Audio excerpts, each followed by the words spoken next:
Check. Yes, तो case study 4 हम फटाफट से रिवाइज करेंगे, थोड़ी सी लंबी केस स्टडी। ये केस स्टडी को मैं बोलता हूँ एक्सपोर्टर वाला केस, ठीक है। तो केस स्टडी 4 पैराग्राफ 4 पैराग्राफ्स में डिवाइडेड है, पैरा ए, पैरा बी, पैरा सी, पैरा डी, ठीक है। थोड़ी सी बड़ी होगी बट पढ़ता हूँ और सिंपल वे में, स्ट्रक्चर वे में लिखा है। तो सबसे पहले पैराग्राफ ए पढ़ते हैं शांति से। Home Fab private limited incorporated in May 23, having its registered office in New Delhi, started construction of its premises building in Noida by using prefabricated structure common and prevalent in these times, and building comprises about 1 lakh square feet of covered area, was ready to use by the end of July 2023 at cost of 6.5 crores. The company also obtained GST registration in month of May in state of Uttar Pradesh. The company had already ordered in advance import of certain new textile from South Korea at 8.65 crores, जिसका जिक्र बाद में भी किया हुआ है, अभी भी किया हुआ है, 2 बार रिपीट कर रहे हैं ये लोग। बट 8.65 का साउथ कोरिया से मशीन मंगवाया है। इंडिजिनस प्रीवियसली यूज मशीन का कॉस्ट भी 2 करोड़ था। Was also planned for installation, वो दोनों इंस्टॉल करने वाले हैं। The company was able to bring import as well as indigenous machine to premises in Noida on first week of August and was able to kickstart its commercial production from 1st September. ये सब dates का कोई relevance नहीं है particularly ये case के लिए, but अगर डिटेल में पढ़ना चाहो तो शांति से रुक के पढ़ लेना। अभी पार्ट बी में है ना, मैं समरी बता देता हूँ। ओपिनियन 1 बताऊँगा और बाकी 3 ओपिनियन, 4 ओपिनियन दिए गए पार्ट बी में भी और पार्ट सी में भी, ऐसे बड़ा बड़ा किया हुआ है। बट मैंने एक एक्सेल फाइल में बना के इधर एक स्क्रीनशॉट रख दिया है जिससे आपको पढ़ने में आसानी हो। तो पैराग्राफ बी में क्या लिखा हुआ है? The madeups of the company got a very good response in the overseas market of USA from brand of Home Fab and the company had captured good chunk of export orders via digital and on, ठीक है। उसको orders मिले। अभी उसके GST का in house department था, तो उनको एक क्वेरी थी कि मैं कैसे बिलिंग करूं, और जो फॉरेन वो तो डॉलर में देंगे, तो कन्वर्जन रेट कौन सा लूँगा। तो पहले ओपिनियन में लिखा है कि सिर्फ वो टैक्स इनवॉइस इश्यू करेंगे, मैं पूरा नहीं पढ़ रहा हूँ, ठीक है। और RBI का रेट जो होगा ना, फॉरेन करेंसी टू INR में कन्वर्ट, तो RBI का रेट लेंगे। पहले में टैक्स इनवॉइस था, सेकंड में क्या था? Tax invoice plus commercial invoice होगा। Tax invoice in Indian rupees and commercial invoice in foreign currency. और रेट कौन सा लेंगे? INR में कन्वर्ट करने का CBIC का जो रेट होगा वो लेंगे। फिर आएगा थर्ड ओपिनियन, किसी का है कि FC टू INR में टेलीग्राफिक ट्रांसफ़र बाइंग रेट पे करेंगे, TT बाइंग रेट पे, और सिर्फ टैक्स इनवॉइस इश्यू करेंगे। और फोर्थ ओपिनियन किसी का था कि TT सेलिंग पे हम कन्वर्ट करेंगे एंड दोनों करेंगे, commercial invoice in foreign currency and tax invoice in Indian rupees, और TT सेलिंग रेट पे करेंगे। तो TT buying, TT selling, CBIC, RBI, 4 opinion अलग अलग है। और ओपिनियन कैसे कैसे है कि एक ने बोला है कि सिर्फ टैक्स इनवॉइस इश्यू करेंगे तो चलेगा, किसी ने बोला है कि tax invoice in Indian rupees and commercial invoice in foreign currency. ये थी ये पार्ट पैराग्राफ बी की समरी। पैराग्राफ बी में लास्ट ऐसा भी पैराग्राफ लिखा है, the company has achieved export turnover of 50 crore during the year and 31 मार्च 2024। अपना जो साल चल रहा है उसी में आज ही का दिन मैं जो रिकॉर्ड कर रहा हूँ वही है, ये 31 मार्च। It has also credited duty drawback from outside authorities amounted to 2 crore in its P&L, ठीक है। Research and development expenditure 10 lakh है and the financial statements of the company reflected a net profit of 7.5 crore. ये पैराग्राफ की भी कोई relevance नहीं है, कोई आंसर में हमें लिखना नहीं है पर्टिकुलरली ये केस स्टडी में, बट एक बार पढ़ ले तो अच्छा है। ये पैराग्राफ बी था। अभी पैराग्राफ सी में क्या लिखा है पता है? अक्टूबर मंथ का डेटा दिया हुआ है। पैराग्राफ सी में अक्टूबर मंथ का डेटा दिया हुआ है जिसमें बोला है कि 5 करोड़ का एक्सपोर्ट किया है जिस पे 5% GST लगा है। Discharge of GST liability on payment of IGST and refund issues, वैसा इश्यू हो गया है। तो ITC एलिजिबल 3 थे, ITC on inputs, ITC on capital goods and ITC on input services. Point 15 मतलब 15 लाख, 3 लाख और 2 लाख मतलब 20 लाख का, या फिर 0.20 करोड़ का इनपुट टैक्स क्रेडिट अवेलेबल था। पर आउटपुट टैक्स लायबिलिटी क्या होगी हमारी? 5 करोड़ इंटू 5% मतलब 25 लाख। तो इसमें भी मतलब इनका GST डिपार्टमेंट है ना जो ये कंपनी का, उनको कुछ पता नहीं, सबके अलग अलग ओपिनियंस आ रहे हैं हर एक में। और पूछे क्या है? 2 MCQ। इतना पढ़ने पे सिर्फ 2 MCQ पूछे हैं। तो मैं तो बोलता हूँ पहले MCQ के क्वेश्चंस पढ़ लो, उसके बाद ऊपर जाके आंसर ढूंढ लो, ज़्यादा बेटर होगा। तो ओपिनियन 1 2 3 4 ऑप्शंस हैं जो मैंने समराइज़ किए हैं कि चारों केस में यार इतना तो बेसिक गिनना आता ही होगा कि IGST लाइबिलिटी 25 लाख है, मतलब 0.25 करोड़, जो कि हमने इधर भी गिन ली 25 लैक्स, ठीक है। फिर ITC इनपुट्स, एक ओपिनियन पढ़ लेते चलो। The overall IGST liability of the company pertaining to supplies in relation to export is 0.25 crores and it would be discharged by the company by available ITC on inputs of 0.15 crores and the balance 0.1 crores मतलब 10 lakh would be discharged by company in cash and 0.25 crores export करते हैं वो zero rated supply होते हैं तो पूरा का पूरा रिफंड मिलेगा। दो रूट होते हैं, उसका भी एक क्वेश्चन है बट ऐसा है स्ट्रक्चर, ठीक है। ऐसा मैंने इधर समराइज करके रखा। IGST पहला में क्या बोला था 0.25 है, ITC 0.15 ही यूज़ करेंगे, कैपिटल एंड इनपुट का नहीं कर सकते, 10 लाख कैश में भरेंगे। दूसरे में सब करेंगे और 0.05 मतलब 5 लाख कैश में भरेंगे, तीसरे में भी सेम और चौथे में भी सेम, कोई फ़र्क नहीं है। बट नीचे रिटर्न्स का भी डेटा दिया हुआ है एंड रिफंड का भी डेटा दिया हुआ है। पहले 3 ऑप्शंस में पूरा रिफंड मिलेगा जितना IGST लाइबिलिटी थी, ऐसा बोला हुआ है 0.25 0.25 0.25 मतलब 25 लाख का रिफंड होगा। बट लास्ट में 0.20 जो कि बिल्कुल गलत है, ये ऑप्शन गलत है, वो MCQ में करेंगे तब पता चल जाएगा। और रिटर्न्स में क्या बोला है कि ऑप्शन 1 में 3B और 1 भरना है, 2 में भी 3B और 1 भरना है, 4 में भी 3B और 1 भरना है, बट ऑप्शन 3 में 3B 1 और 9 भरना है। तो कौन सा सही होगा, एक MCQ में पूछा हुआ है। सीधा दिख रहा है कि 2, क्योंकि 9 तो एनुअल रिटर्न का है ना, एनुअल रिटर्न का GSTR 9 है, तो हमें 3B और 1 से मतलब है क्योंकि मंथ ऑफ अक्टूबर चल रहा है एंड सारे हम inputs capital input services minus कर सकते हैं एंड कैश हमें 5 लाख भरना पड़ेगा और रिफंड पूरा 25 लाख वापस से मिल जाएगा। तो ये समरी है। तो इसी के साथ अपना पैरा C भी ख़त्म होता है। पैरा D में थोड़ा सा कैलकुलेटिव है, जो मैंने बाजू में कैलकुलेशन करके भी रखा है, वो जो हम क्वेश्चन करेंगे ना तब इधर आ जाएंगे। The company had imported machinery worth 8.65 crore from South Korea, ऊपर जैसे कि हमने पढ़ा। CIF कॉस्ट थी पोर्ट मुंद्रा पे, ठीक है, जिसमें से उसने 2.36 lakhs as clearing charges DK services private limited को पे किए थे, जिसमें से 36 लाख IGST था, मतलब 18% GST था फॉर अवेलिंग। फिर उसने 3 लैक्स फ्रेट का पे किया, ट्रांसपोर्ट एक प्रोप्राइटरी कंसर्न का, इंडिया में ट्रांसपोर्ट करने का होगा, नॉन रजिस्टर्ड है वापस से, तो उस पर रिवर्स चार्ज लगेगा। तो रिवर्स चार्ज लगेगा 5% के हिसाब से 0.15, 3 लैक्स इंटू मतलब 15,000 का, ठीक है, तो 5% के हिसाब से लग गया। Further company had paid 1.77 crore to another for providing relating building construction, तो 27 लाख इसमें GST, मतलब 1.5 करोड़ का बिल्डिंग होगा, 27 लाख उस पर GST पे के, मतलब उसमें भी 18%, तो 18% ही चल रहा है। तो ये था पैरा 1 2 3 4 मतलब ABCD। और इसी के साथ अपनी केस स्टडी की रीडिंग खत्म होती है। अब MCQ करते हैं। MCQs बहुत ही सिंपल है, पहले 2 तो ठीक है करते हैं। Which of the opinion given by the staff members of in-house GST team regarding the preparation of invoice for export is most likely in conformity with legal provisions। यार हम GST का इन्वॉइस बना रहे हैं तो उस GST की mother body कौन, CBIC, central board of indirect taxes and customs. तो टैक्स इन्वॉइस भी बनाना पड़ेगा और एक्सपोर्ट कर रहे तो कमर्शियल इन्वॉइस भी बनाना पड़ेगा और CBIC के रेट्स। तो ओपिनियन 2 था ना, जो opinion 2 CBIC FC to INR CBIC में करना, tax invoice plus commercial invoice करेंगे। ओपिनियन 2 करेक्ट, टिक मारो। इतना ही था, मतलब इतना सब पढ़ने का कोई मतलब नहीं निकलता, तो पहले अगर ये पढ़ लेते तो ऊपर आसानी हो जाती।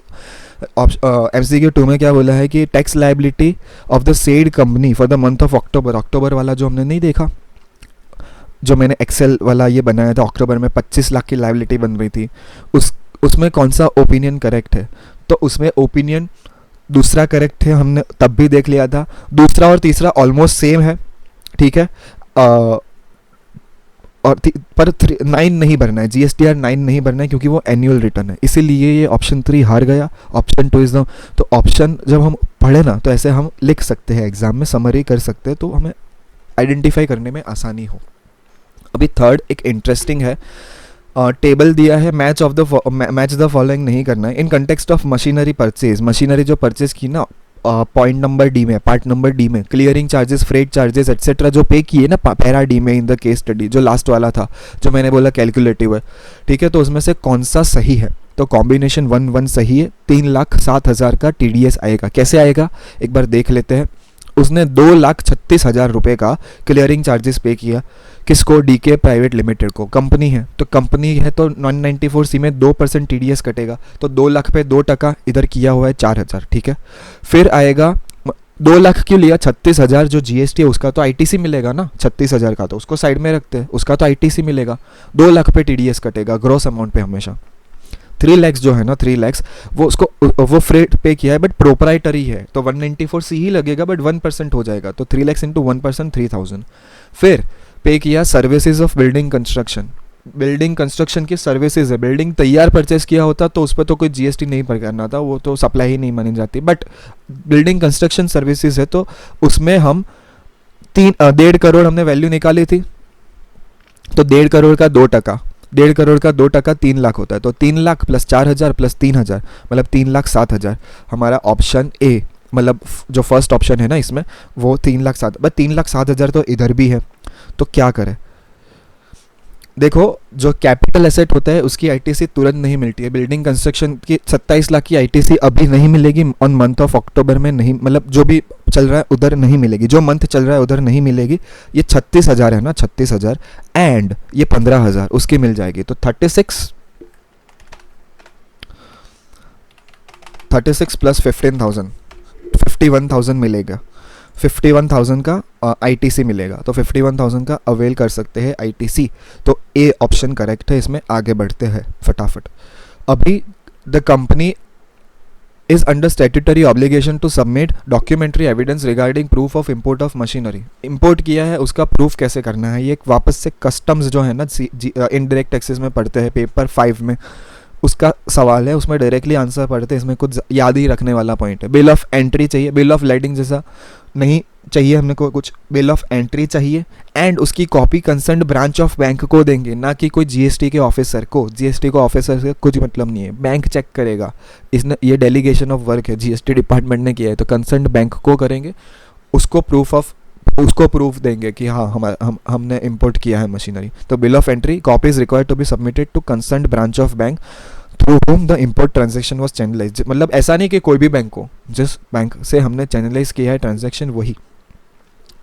अभी क्या है कि under provisions of companies act का सवाल है, आते नहीं है नॉर्मली आईबीएस में, बट कंपनीज एक्ट का सवाल आ गया है। The books of accounts books and of accounts and records are required to be kept at registered office. However, manufacturing facilities are located in Noida. In the light of above, which of the following statement is in accordance with law? मतलब the company को नोएडा में रखने हैं books of accounts, तो वो कैसे रख सकते हैं? ये भी रट्टा मारने वाला है, इसमें क्या ही है, लॉजिक तो कोई है। AOC 5 करके फॉर्म भरो, with in 7 days of passing board resolution से काम चल जाएगा, कोई जनरल रिजोल्यूशन नहीं, तो जनरल बोर्ड रिजोल्यूशन 7 दिन के अंदर AOC 5 फाइल करो तो आप नोएडा में बुक्स रख सकते हो। इसी के साथ हमने 5 अच्छे वाले MCQ ख़त्म होते और कर लेते हैं ये केसेस भी। यस तो हम क्वेश्चन नंबर 6 पढ़ते हैं। The promoters of the company are law complied, मतलब चीटर्स नहीं है, लॉ को कंप्लाई करेंगे and do not want to be seen on the wrong side of law. However they are also prudent minded and want to take tax benefits, मतलब tax का benefit लेना है but legally. Advice promoters of the company of any such legally permissible benefits to lower its income tax liability. ये textile company है जो हमने case में देखा था, ठीक है, ये टेक्सटाइल कंपनी है और textile company is a manufacturing company. तो मैन्युफैक्चरिंग कंपनी अगर न्यूली सेटअप होती है, 2024 तक सेटअप होती है, तो उसको 115 BAB का प्रोविजन का बेनिफिट मिलता है, जिसमें वो 15% पे टैक्स भर सकता है। तो 115 BAB पूरा लिख दिया है इन्होंने, तो एक बार सिर्फ हाईलाइटेड पढ़ लेते हैं फटाफट से, मेजर देख के ही लिखना है एग्जाम में, तो बस पता आइडेंटिफाई करना आना चाहिए। तो 115 BAB फॉर न्यू मैन्युफैक्चरिंग और इलेक्ट्रिसिटी जनरेटिंग डोमेस्टिक कंपनी, ये डोमेस्टिक ही है ऑफ कोर्स। 1/10/2019 से लेके 31/3/2024 तक वो सेटअप होनी चाहिए। तो concessional rate 15 plus 10% surcharge plus 4% HEC पे वो भर सकता है tax. But exercise to in very first year, मतलब जब एलिजिबल बिजनेस सेटअप हुआ ना तो वेरी फर्स्ट ईयर में ही ऑप्ट करना पड़ेगा, ऐसा नहीं कि बाद में कर लेंगे 115 BAB, ठीक है। इनको MAT के प्रोविजंस नहीं लगते, 115 JB के MAT के प्रोविजंस नहीं लगते। अभी ऐसा है कि कुछ कंडीशंस हैं, the following are the conditions specified under section 115 BAB। उसमें ऐसी कंडीशंस नहीं देखी थी कि मशीनरी न्यू परचेज की होनी चाहिए, ओल्ड मशीनरी परचेज नहीं की होनी चाहिए, वैसे ही है। Business not formed by splitting up, merger demerger से बिजनेस नहीं बनना होना चाहिए, प्लांट एंड मशीनरी नई होनी चाहिए, आउटसाइड इंडिया से आई है मतलब इंपोर्ट की है हमने मशीनरी तो वो न्यू मानी जाएगी, क्योंकि उस पर इनकम टैक्स के हिसाब से डेप्रिसिएशन कभी गिना ही नहीं गया है, मतलब इन शॉर्ट इनकम टैक्स के हिसाब से डेप्रिसिएशन नहीं गिना होना चाहिए, ठीक है। उसके बाद ये सब पढ़ लेना एक बार, 115 BA भी पूरा सेक्शन लिख दिया है उन्होंने। Not include the business of, ये इतने बिजनेसेस नहीं होते, development of computer software, mining, conversion of marble blocks, bottling of gas into cylinder, ये सब, और मैन्युफैक्चरिंग और प्रोडक्शन में होना चाहिए। अभी manner of calculation of income, तो कौन से वो डिडक्शंस ले सकता है, 10AA के ले सकता है, 32 AD, 33 AB, 33 ABA, AD, CCC, CCD ले सकता है, एंड चैप्टर 6A के डिडक्शंस नहीं ले सकता, सॉरी ये सब डिडक्शंस नहीं ले सकता, क्या बोल रहा हूँ, 10AA, 32 AD, ABA, ये सब जो हाईलाइट किए वो डिडक्शंस नहीं ले सकता, और चैप्टर 6A के सारे डिडक्शंस ले सकता है ये कंपनी, 80 JJAA और 80 M के अलावा, ये दोनों अवेलेबल है। Set of losses and unabsorbed depreciation allowed नहीं है, एंड डेप्रिसिएशन 32 के अलावा कोई क्लेम नहीं कर सकते, 32 में जो डेप्रिसिएशन क्लेम करते हैं उसके अलावा, और 15%, 10%, 4% तो ऑलरेडी देख ही लिया। तो और एक और चीज़, फॉर्म ID भरना, 10 ID भरना होगा बिफोर द फर्स्ट, मतलब जब हम 139(1) का रिटर्न भरते हैं वो रिटर्न की ड्यू डेट से पहले form 10 ID income tax department में फाइल करना होगा। और इसी के साथ हम ना ये 6th क्वेश्चन भी ख़त्म होता है, 6th क्वेश्चन ख़त्म होता है, और 7th क्वेश्चन मैंने इधर स्क्रीनशॉट रखा है क्योंकि बार बहुत ऊपर जाना पड़ा है, 13 पन्ने की केस स्टडी है, तो इधर से पढ़ लेते हैं फटाफट। The company has exported 50 crore का एक्सपोर्ट किया है पूरे साल में, जो हमको पता है, क्वेश्चन है ये क्वेश्चन है, और जिसमें 5% GST में ये फॉल करती है ये कंपनी, और ITC उसके पास 2 करोड़ टोटल है। 2 करोड़ टोटल कैसे है, 1.5 करोड़ इनपुट्स पे है, 0.36 करोड़ कैपिटल गुड्स पे है, and eligible ITC on services 0.14 crore से, मतलब 2 करोड़ एलिजिबल है इस ईयर के लिए। Discuss whether there was any other legally permissible way of exporting its good keeping into view of GST law. Also make a cross comparison of export of payment of IGST versus any other legally compliant way in terms of financial burden, benefit and procedural requirement. अब ये बहुत ही simple सा question है, अगर समझ जाए पढ़ ले तो। 2 रूट्स है, या तो हम LUT में जा सकते हैं, लेटर ऑफ अंडरटेकिंग लेके हम डायरेक्टली रिफंड क्लेम कर सकते हैं, या फिर एक बार टैक्स पे कर दे और उसका टैक्स पे करने के बाद हमें रिफंड आए। तो 2 रास्ते हैं। 2 रास्ते क्या है, एक तो LUT, हम LUT या बॉन्ड में एंटर करेंगे तो टैक्स लाइबिलिटी हमारी 0 हो जाएगी, बट अनयूटिलाइज ITC होगा ना, जो अनयूटिलाइज ITC, ये 2 करोड़ का था हमारा अनयूटिलाइज ITC, बट उसमें कैपिटल, LUT में कैपिटल गुड्स का नहीं मिलता, जो ये क्वेश्चन से क्लियर होता है। कैपिटल गुड्स पे नहीं मिलेगा 36,000 का, 1.5 करोड़ प्लस 14 लाख, मतलब 1.64 करोड़ का अनयूटिलाइज ITC का रिफंड मिलेगा। कैपिटल एसेट जब डिस्पोज करेंगे तब मिलता होगा शायद, मुझे ऐसा लग रहा है। और दूसरा रूट है कि एक्सपोर्ट ऑफ, मैंने अलग अलग कलर इसीलिए कहे कि 2 अलग वे है। दूसरा रूट ऐसा है कि export on payment of IGST, तो टैक्स लायबिलिटी हमारी 2.5 करोड़ इसमें हो जाएगी। हमने 2 करोड़ का ITC यूज़ कर लिया इसमें, और 50 लाख रुपए कैश में हमारी जेब से भर दिया, उसके बाद हमें फुल रिफंड मिलेगा 2.5 करोड़ का। इसमें ऐसा नहीं होगा कि कैपिटल गुड्स में जो एलिजिबल थे उसका नहीं मिलेगा। तो सेकेंड रूट, अगर हमारा वर्किंग कैपिटल कंस्ट्रेंट ना हो तो second route is more beneficial, थोड़ा सा इंटरेस्ट लॉस होगा, बट हमारा 36 लाख का जो हमारा ब्लॉक हो गया ITC वो नहीं होगा। तो 36 लाख अगर बढ़ा है इंटरेस्ट से तो यार LUT में जाओ, नहीं तो वाइस वर्सा, ठीक है। यही है पूरे आंसर में, ये दो रूट्स है, और ये कैलकुलेशन ही मेन था, बाकी तो कुछ है नहीं। इसी के साथ हमने ये वाली एक्सपोर्ट वाली केस स्टडी ख़त्म होती है। पूरी केस स्टडी में एक्सपोर्ट किया है, और आई होप मुझे ही ये वीडियो देख के, एग्ज़ाम के आगे वीडियो देख के पूरी केस स्टडी वापस से अच्छे से समझ में आ जाए। कितने मिनट हुए, it took 18 minutes, yes reasonable, ठीक है। Thanks for watching. मेरे अलावा कोई और देख रहा है तो, एंड येस, बाय बाय।